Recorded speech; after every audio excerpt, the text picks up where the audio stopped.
Follow Bro Time on TikTok dan YouTube jika anda mahukan more Liverpool and football content.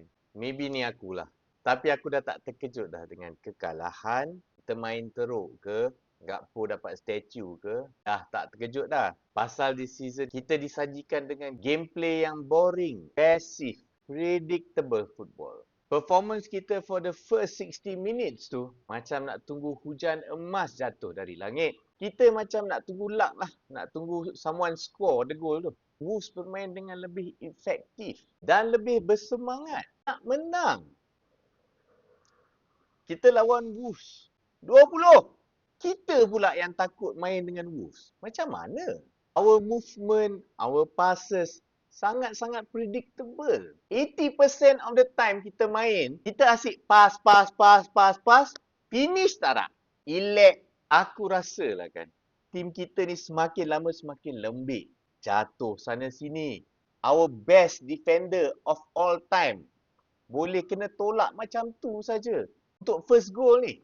I mean, kau tu dah lah besar, baik. Takkan kau kena tolak dengan Mamat ni senang-senang je macam tu. Aduh. Again, aku rasa macam kita yang takut lawan Wolves. Apa ni? Aku tak salahkan Gomez lah second goal ni. Pasal Curtis Jones dapat bola daripada opponent.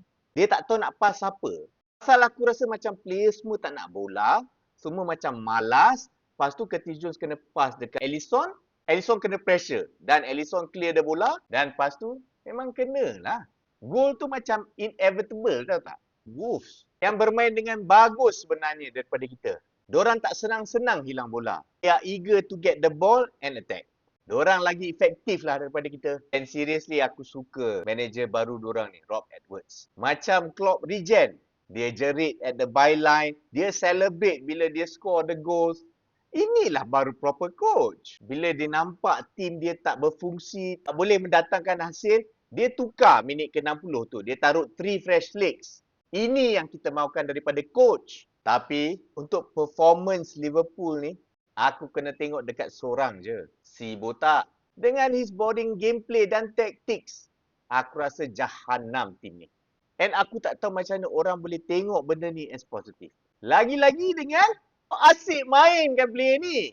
Aku tak faham masa kau duk mainkan dia. Macam mana dia buat ni siap? Kau jolok kaki kau tu buat apa? Kalau ini bukan petanda lah yang dia ni body, aku tak tahulah apa lagi. Abang Long pun dah bersuara. Cakap dia kena mainkan Enggu Moha ahead of Gakpo dah. Takkan kau nak tunggu sampai Abang Long ambil job kau kot? Kita tengok sajalah.